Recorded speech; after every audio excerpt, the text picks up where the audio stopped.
I need your help. I have data that suggests my heat pump's efficiency has been improving in like-for-like conditions. It's a good problem to have, but I want to understand it. I will show you what data I've recorded, which elements are widely known to affect efficiency, and invite you to draw your own conclusion on how this has happened. Let's unravel this mystery together.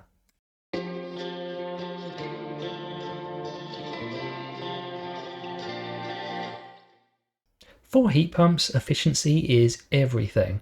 It's what separates them from conventional heating methods, which are limited to a maximum of 100%. Heat pumps can often run at 300 to 400% efficiency, sometimes even greater.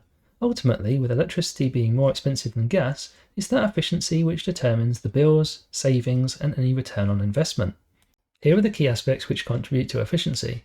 Usage habits, such as the target indoor temperature, the ratio of hot water required versus the heating requirements of the home, with heating generally considered to be more efficient.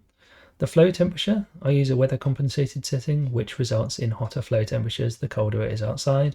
In addition, the outdoor temperature itself makes a big difference. The heat pump needs to work that much harder in cooler conditions. And finally, humidity can play a part as well. As for my running habits, I heat the home to 20 degrees during the day with a setback temperature of 19.5 during the night. My hot water usage is fairly predictable at 50 to 60% usage of the 180 litre cylinder typically used daily. I've left all other settings unchanged apart from one. In May, I adjusted the hot water cycle to take place at 2 p.m. instead of 2 a.m. to improve efficiency, the idea being that's the warmest time of the day. Just before we get into the data itself, for perspective, let's take a look at the advertised Cosy 6 specifications. My system has a 50-degree design temperature with an advertised SCOP from the Octopus website of 3.4. Looking through the installation data prior to the March install, it states some slightly different numbers, personalised to my own specific household. It says 3.21 for heating and 2.6 for hot water. I consider these numbers to be not particularly ambitious, especially considering this is an estimate, not a guarantee. So let's see how the system actually performed. This graph shows the average COP, or coefficient of performance, throughout each month. At 3.39, March came in exactly as expected based on those technical specifications, followed by a decent improvement up at 3.61 for April. May dropped slightly, as you'd probably expect, to 3.48, given there was very little heating required, with the bulk of the usage being hot water. June and July, they were purely hot water, so no heating required whatsoever. They stayed in the region of 3.47 and 3.5 respectively. August, however, saw a huge gain up to 3.97 on hot water usage alone, and nothing had changed here. And if you're thinking this is down to the outside temperatures being warmer in August compared to previous months, we'll check that shortly. Then September, mostly hot water with some heating, was up to 4.01. October, a huge improvement once again at 4.19. Of course, the heating was coming on more readily here, so it probably makes sense that October was one of the higher months so far. But if you look at where that is compared to, say, April, it's a big improvement. November was looking even better once again at 4.3 for the first 2 weeks, but then it got dragged down quite aggressively when we had that cold snap, so it ended up at 3.64. Those were the averages, but to get the full picture, let's take a look at the minimum and maximum daily coefficient of performance values from each month. The expectation would have been to have some higher values in March, April and May compared to the summer months due to the mixture of heating and hot water, but that's not the trend we're seeing here. There is a steady increase in the maximum as the time has gone by. We actually didn't see a daily coefficient of performance of 4 until June. Now it's commonplace. Looking at the minimum daily COP, there's a similar uptrend if you exclude November's low. But of course, November had days that were around -2 degrees C. I have a separate video if you want to check out how it performed on those days. Needless to say, neither March nor June had temperatures anywhere near that low. We're talking about 5 degrees up here, so the expectation, by all rights, would have been that November's low should have been the lowest by some way. Actually, the lowest COP in November was marginally higher than that of March or June. Outdoor temperatures have a massive impact on efficiency. The lower the temperature, the harder it has to work to extract that energy. It's often observed through faster fan speeds, which increase the sound levels, and more sound from the compressor too, as that also has to work harder. Hotter outdoor temperatures are easier to absorb that latent energy, resulting in greater potential efficiency. With that in mind, I plotted some graphs to highlight the relationship between outdoor temperature and COP. These are all the days a hot water cycle was run, but no heating. As such, I can precisely record the outdoor temperature for that particular moment without relying on averages. For June, you will notice a clear trend. The days under 25 degrees C are all in the 3.2 to 3.4 region. The days above 25 degrees are between 3.4 and 3.8, with one day even reaching 4. There appears to be a clear correlation between temperature and performance. Let's add July's data in orange. Again, a very similar correlation, but this time with a few outliers around the 25 degrees point.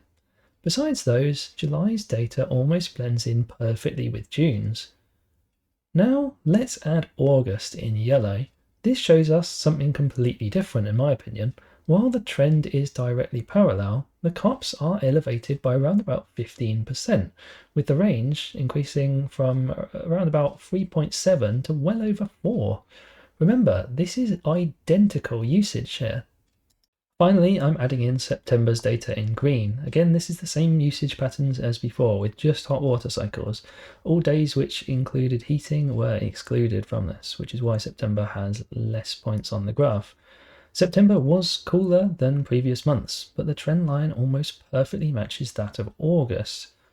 The COPs recorded in September are in line with June and July's best days, with a temperature offset of around about 10 degrees or more. Looking at the data, it almost looks like we're comparing two completely different systems. Such was the uplift between June-July and August-September. While temperature in isolation is important, we shouldn't forget about the part that humidity plays. In a separate video, I covered humidity as a key aspect for why it might be a good idea to run a hot water cycle during the day instead of the night if it doesn't result in a financial loss.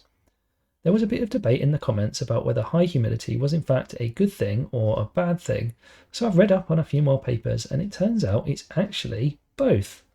Generally speaking, when there is no chance of frost, typically when it's above 5 degrees, humidity can be a positive factor because water vapor contains more latent heat, reducing the workload on the compressor. When it's under 5 degrees, there may be a risk of frost forming on the heat exchanger fins, resulting in restricted airflow, meaning faster fan speeds and even the need for defrost cycles. Both of those clearly very bad for efficiency. It's difficult to accurately compare humidity. Could it be that August and September's humidity was so much greater than June and July's that it accounts for the huge difference in efficiency noted? To me, that doesn't seem feasible. The data I've presented so far points towards a marked efficiency improvement around the end of July/start of August time. It points towards something that Octopus have mentioned a couple of times in their own YouTube videos. Over-the-air updates. Could it be that?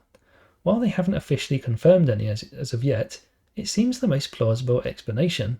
Here's the description from TJ, who is the head of heat pumps at Octopus. I think one of the best things about the Cosy is that the technology is always improving with the ability to send over-the-air updates to the Cosy heat pumps. Come on! Where are you? To make it perform better, to add new features over time.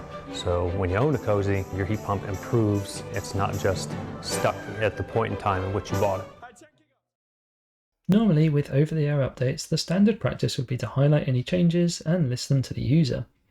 It's not always terribly descriptive. There is an example on the Tesla app citing minor fixes and dashcam viewer updates. Should Octopus release over-the-air updates, a simple explanation of efficiency improvements I imagine would be sufficient. There isn't seemingly any way of checking though. Not that I know of, at least. If you know of any, let me know. I directly asked on the YouTube video if there has been any, but I didn't get a response. So then I took the question to Octopus customer service team, specifically the heat pump team, to see if they can shed any light on the situation. The response I got was surprising. I was ready to congratulate them on what a great job they've done. The numbers do seem to speak for themselves, and if I had to put a number on it, I'd say the efficiency was boosted by around about 15%. But they told me there hadn't been any over-the-air updates. They confirmed that they use data tracking and analytics to continuously gain insights into the performance of the Cosy range, but they claimed that any changes in the COP would be down to weather conditions. They also checked with another expert to confirm, and that was indeed the case.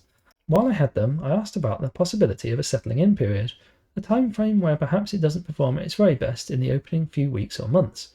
Again, the answer was no, they should operate the same on day 1 to day 1000. This left me confused. Either the people I spoke to didn't know anything about over-the-air updates and they were happening elsewhere entirely, or they weren't allowed to talk about them for whatever reason. So might they be hiding them? It seems strange to mention the prospect of them in socials only to hide them. Perhaps the updates are staggered and they don't want customers who receive them later to feel overlooked. Or maybe, if they were highlighted to the user and then the weather was to take a turn for the worst, people might interpret that as the update being responsible for a big efficiency drop. So what other theories are there? Some heat pumps have inaccurate COPs due to rounding errors, but this can largely be eliminated given the range of usage over the months the data has been recorded over. Plus, the numbers shown are accurate to 2 decimal places and not regularly repeating, which is a telltale sign that rounding errors can occur. In the summer, there was some accumulation of dust around the heat exchanger vents, but everything I've read suggests that it was always a bad thing, so unless there's something fundamentally incorrect with the design, I think we can eliminate that as being a positive factor. Perhaps a more likely deduction could be it's all in my head. Maybe I've just been looking too closely at these numbers and it's all in a range of standard variability. This is why I'm asking for your help. Think of it as a peer review. Look at my data, tell me your thoughts, what have I missed? We know the weather plays a huge part in efficiency, but it doesn't feel like the whole story here.